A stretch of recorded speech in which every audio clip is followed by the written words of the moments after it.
CMR jewellery మన కాకినాడలో అతిపెద్ద జ్యువెలరీ షోరూమ్ మార్చి 30న గొప్ప ప్రారంభం. ఇది నిజంగా బ్రేకింగ్ న్యూస్.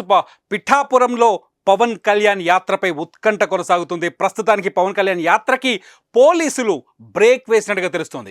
ఈ బ్రేక్లో చాలా స్పష్టంగా పోలీసులు ఒక నోటీస్ ఇచ్చినట్టుగా తెలుస్తుంది. పవన్ కళ్యాణ్ ఇవాళ పిఠాపురం నుంచి ప్రచారం మొదలు పెడుతున్నారు. పిఠాపురంలోని చేబ్రోలులో వారాహి వాహనంతో ఆయన సభ నిర్వహించాలని ఆలోచనలో ఉన్నారు. సభకు ఏర్పాట్లు కూడా పూర్తయిపోయాయి. సాయంత్రం 4:30 నుంచి 6 గంటల మధ్య ఈ సభ జరిగే అవకాశం కనిపిస్తుంది. అయితే ఈ సభకి ప్రస్తుతానికి పోలీసులు అనుమతి నిరాకరించినట్లుగా తెలుస్తుంది. అనుమతుల్లో కూడా చాలా స్పష్టంగా పోలీసులు ఒక మాట చెప్తున్నారు. వారాహి వాహనంతో సభ చేయడానికి వీల్లేదు, వారాహి వాహనానికి అనుమతి లేదు అని చెప్పేసి పిఠాపురంలో పోలీసులు చెప్పినట్టుగా తెలుస్తుంది. దీంతో పవన్ సభపై కొంత ఉత్కంఠ చెలరేగుతుంది. పోలీసులు అనుమతి నిరాకరణ చేశారని తెలియడంతోనే అక్కడ ఉద్రేకం కనిపిస్తోంది. జన సైనికులు ప్రభుత్వం పైన పోలీసుల పైన విమర్శలు చేస్తున్నారు, వ్యతిరేకంగా నినాదాలు చేస్తున్నట్టు కనిపిస్తోంది. ఉదయం నుంచి ఇవాళ నుంచి పవన్ కళ్యాణ్ ఆంధ్రప్రదేశ్లో వారాహి యాత్రకు శ్రీకారం చుట్టారు. పవన్ కళ్యాణ్ చాలా రోజుల తర్వాత వారాహి వాహనాన్ని వెలికి తీసుకొచ్చారు. వారాహి వాహనంలో ఆంధ్రప్రదేశ్లో ఎలక్షన్స్ కోసం ప్రచారం మొదలుపెట్టారు. వారాహి వాహనం ద్వారానే ప్రజల్లోకి వెళ్ళాలని చెప్పేసి షెడ్యూల్ కూడా ఖరారు చేశారు. వారాహి వాహనంతో పవన్ కళ్యాణ్ ప్రచారం చేస్తారని గడిచిన వారం రోజులుగా ప్రచారం జరుగుతోంది. పోలీసులకు కూడా ఈ కోణంలోనే అనుమతి కోరినట్టుగా సమాచారం ఉంది. అయితే పోలీసులు మాత్రం చిన్న వాహనానికి మాత్రమే అనుమతిస్తాం, వారాహి లాంటి పెద్ద వాహనానికి అనుమతి ఇవ్వమని మాట్లాడుతున్నట్టుగా తెలుస్తుంది. ప్రస్తుతానికి పోలీసులకు జనసేన నాయకుల మధ్య చర్చలు కొనసాగుతున్నాయి.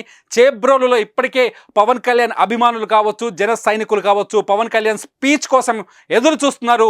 వైఎస్ జగన్మోహన్ రెడ్డి సర్కార్ని ఎలాగైనా కూలుస్తాను, వైఎస్ జగన్మోహన్ రెడ్డి సర్కారుని ఓడించి తీరుతాను, ప్రభుత్వ వ్యతిరేక ఓటుని ఒక్కటి చేస్తాను అని చెప్పిన పవన్ కళ్యాణ్ ఇవాళ తొలిసారిగా జన సముద్రంలోకి దూకుతున్నారు. పవన్ కళ్యాణ్ స్పీచ్ కోసం జన సైనికులు కావచ్చు, పిఠాపురంలోని టీడీపీ కూటమి నాయకులు కావచ్చు, కూటమి కార్యకర్తలు కావచ్చు ఈగర్గా ఎదురు చూస్తున్నారు. ఈ టైంలోనే పోలీసులు సభకు అనుమతి లేదని చెప్పడంతో ఒక్కసారిగా అక్కడ పరిస్థితి ఉత్కంఠగా మారింది.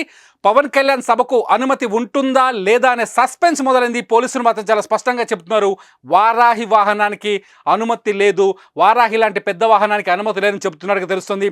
ప్రస్తుతానికైతే చర్చలు కొనసాగుతున్నాయి. ఇది ప్రభుత్వం పైన ఒకసారి, ఎందుకంటే పోలీసులు అనుమతి నిరాకరించారంటే ఆటోమేటిక్గా అధికారంలో ఉన్న గవర్నమెంట్ పైన విమర్శలు వస్తాయి. అధికారంలో ఉన్న గవర్నమెంటే పోలీసుల్ని కంట్రోల్ చేస్తుందా అనే రాజకీయ చర్చ తెరపైకి వస్తుంది. ఈ నేపథ్యంలోనే కావాలనే పోలీసులు పవన్ కళ్యాణ్ సభను అడ్డుకోవడానికి లేకపోతే పవన్ కళ్యాణ్ సభని బ్రేక్ చేయడానికి ఈ నిర్ణయం తీసుకున్నారనే చర్చకు రాజకీయంగా తెరలేసింది. ఒక్కసారిగా ఏం జరుగుతుంది పిఠాపురంలో అనే విధానం మొదలైంది. ఈరోజు సాయంత్రం పవన్ కళ్యాణ్ సభ జరగాల్సింది. ఈ సభకు సంబంధించిన షెడ్యూల్ ఆల్రెడీ ఉన్నప్పటికీ కూడా పోలీసులు ఎందుకు ఇప్పటి వరకు వారాహి వాహనం అంశం గురించి లేవనెత్తలేదు, వారాహి వాహనానికి అనుమతి లేదని ముందెందుకు చెప్పలేదని చెప్పేసి జన సైనికులు, జనసేన నాయకులు, కూటమి నాయకులు, కూటమి కార్యకర్తలు ఆందోళన వ్యక్తం చేస్తున్నారు. మొత్తానికి పవన్ సభని ఆపడానికి ప్రయత్నిస్తోంది అధికార పార్టీ అని చెప్పేసి కొందరు నినాదాలు కూడా చేస్తున్నారు.